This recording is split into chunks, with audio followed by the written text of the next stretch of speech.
Anda kembali menyaksikan Sergap pemirsa. Ratusan orang warga di Luwu Utara, Sulawesi Selatan terlibat bentrok. Bentrokan dipicu setelah seorang warga tewas akibat dianiaya.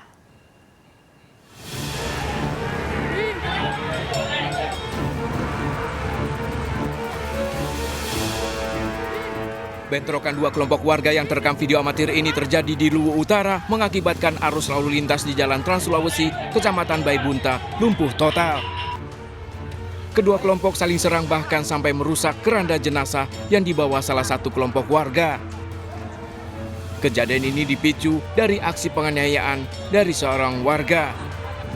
Tak terima dengan penganiayaan tersebut, pihak keluarga korban mengamuk dan menyerang keluarga pelaku. Akibat bentrokan ini, warga sempat ketakutan. Petugas melakukan mediasi untuk mendamaikan kedua kelompok warga. Sementara pelaku penganiayaan telah diamankan pihak kepolisian untuk proses hukum. Polisi masih menyelidiki kasus ini, termasuk menyiagakan sejumlah personil di lokasi mengantisipasi bentrokan susulan. Dari Kabupaten Luwu Utara, Sulawesi Selatan, Nasruddin Rubak melaporkan. 2 kg sabu dan ribuan butir pil ekstasi ditemukan petugas saat penyergapan kurir dan narkoba di Jambi. Penangkapan diwarnai aksi kejar-kejaran dan tembakan peringatan.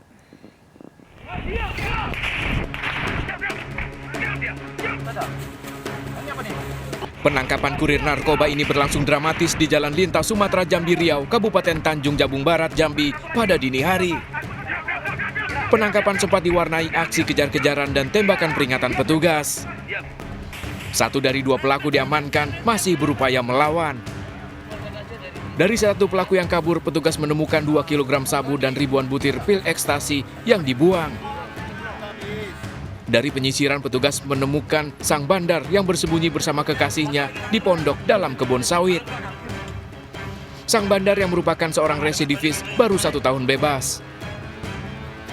Selain pelaku bandar, petugas juga mengamankan 3 pelaku lain dan membakar pondok yang kerap digunakan untuk pesta sabu. Untuk mengamankan ada 2 orang. Yang pertama, yang perannya dia mengaku sebagai kurir yang mengambil barang narkotika berupa sabu dan ekstasi dari daerah Pekanbaru. Kita juga mengamankan 1 orang lagi di daerah Merlung sebagai pemesan barang atau bandarnya. Pelaku bersama barang bukti langsung digelandang ke BNNP Jambi untuk proses pemeriksaan lebih lanjut. Bandar narkoba ini bakal kembali mendekam di tahanan dan terjerat pasal tentang narkotika dengan ancaman hukuman 20 tahun penjara. Dari Kota Jambi, Adi Yunus Susandra melaporkan. Seorang buronan kasus narkoba di Sidoarjo, Jawa Timur nekat terjun ke kali dan sembunyi di bawah jembatan saat akan penyergapan. Pelaku bahkan nekat melawan meski telah ditangkap polisi.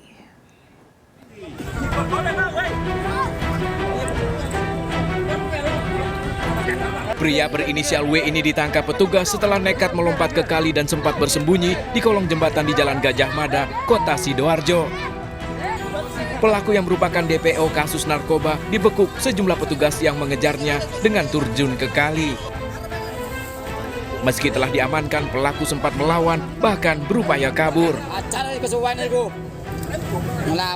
Penangkapan ini sempat jadi tontonan warga. Petugas sempat melepaskan tembakan peringatan dalam mengejar pelaku. Dari rumah, Pak, langsung di Jalan 3 pas lapangan ada tembakan. Terus? Ada tembak peringatan, langsung lari ke sungai lagi, Pak. Habis di rumahnya orang jualan jajan, Bapak lari langsung ambil ke kali. Oh, nyemplung ke kali? Iya. Berapa orang? 1 orang. Tadi sempat ada tembakan berapa kali? Yang ketiga tadi 2 kali saya tahu. Pelaku langsung digelandang ke Mapolresta Sidoarjo guna penyelidikan lebih lanjut. Hingga kini polisi masih memeriksa pelaku untuk pengembangan kasus. Dari Sidoarjo, Jawa Timur, Yoyo Agusta melaporkan. Pemirsa, Mimin Mintasrih, istri kedua Yosep, kembali diperiksa untuk ke-12 kalinya terkait tewasnya Tuti dan Amelia, anaknya di Subang, Jawa Barat. Untuk mengungkap kasus pembunuhan ini, dua anak Mimin dan sahabatnya juga diperiksa polisi.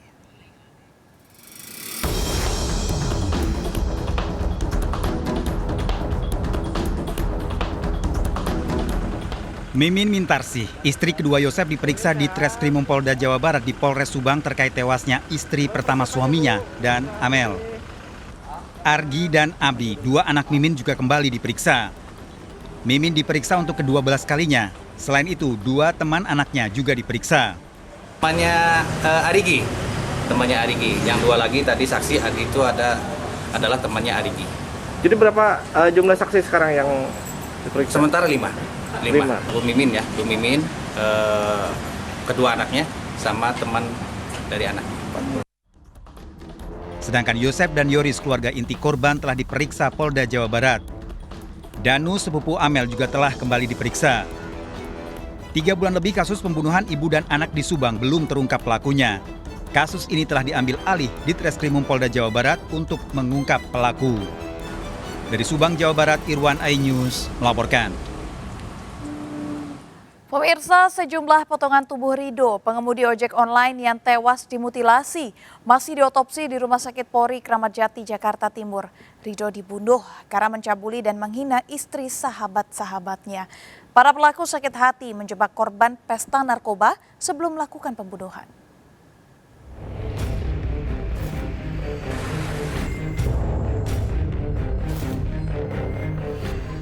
Potongan tangan yang ditemukan warga di depan bengkel Jalan Raya Kedung Waringin, Bekasi ini mengungkap pembunuhan dan mutilasi Ridho Suhendar, seorang pengemudi ojek online. Polisi yang melakukan penyelidikan mengungkap pelaku pembunuhan dari sejumlah rekaman CCTV. Mapo dan Famas, pelaku pembunuhan, kemudian menunjukkan tempat-tempat pembuangan potongan tubuh, bahkan hingga ke Karawang. Ridho dibunuh para pelaku di kawasan Gedung Juang, Bekasi. Warga mendengar keributan sekitar pukul 2 dini hari. Ini jam 2 pada ributnya. Ributnya di Depan Gedung Juang. Ya banyak itu, juga satpam situ juga pada ini ngetahuin. Yang ribut itu siapa aja, Pak? Antara pelaku sama korban doang, berdua, Pak? Gimana? Banyak kan yang ributnya? Ya, temen bawa golok doang, ributnya sama siapa-siapanya nggak tahu dah, kurang tahu. Oh, yang bawa golok itu pelaku? Iya, pelakunya.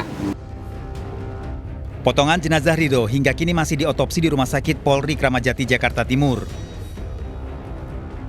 Untuk mengidentifikasi, tim forensik akan mencocokkan dengan bagian DNA dan data dari keluarga Ridho. Ada kemarin itu ada 6 potongan kira-kira, 6-8 potongan. Saya lupa ininya, karena masih belum jelas semua. Ini potongan apa segala macam, kita masih belum bongkar. Artinya sampai di Rumah Sakit Polri ini maksudnya dalam keadaan utuhkah potongan itu ada semua atau sudah betul? Oh enggak, dia jalan sendiri potongannya. Enggak, dibawa sama polisi. Siap? Enggak utuh? Siap? Ya masih dalam bentuk potongan-potongan. Hasil pemeriksaan polisi, tersangka pembunuhan sahabat Ridho mengakui merencanakan pembunuhan. Para pelaku sakit hati dengan perilaku Ridho. Para pelaku sakit hati ya dengan korban RS. Di antaranya pelaku FM ya, sakit hati terhadap korban karena korban pernah menghina pelaku FM dan istri pelaku FM.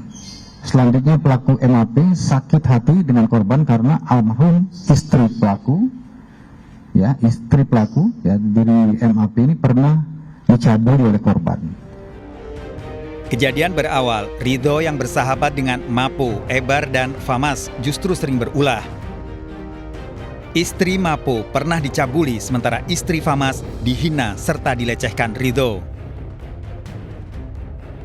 Mapo, Famas, dan Ebar kemudian merencanakan pembunuhan dengan menjebak korban, mengajak mabuk narkoba di tempat penitipan motor kawasan Gedung Juang.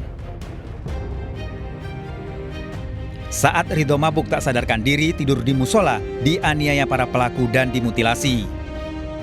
Potongan tubuh korban disebar dari Bekasi hingga Karawang.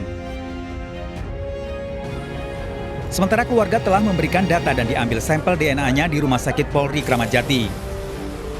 Keluarga selama ini hanya mengetahui Ridho dikenal sebagai pekerja keras. Ya korban sehari-hari cuma jualan. Jualan apa? Ya rokok sama aqua.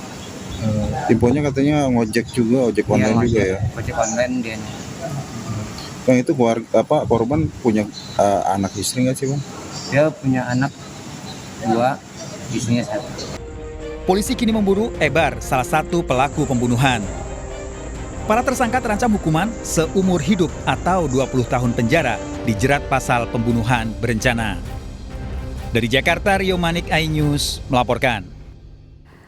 1 karung penuh berisi uang logam Rp500 mencapai 70 juta jatuh dari bus berserakan di Jalan Raya Ciamis, Banjar, Jawa Barat. Polisi turun tangan mengamankan. Selengkapnya akan kami hadirkan, tetap disergap. Bantuannya 8 jalan muda,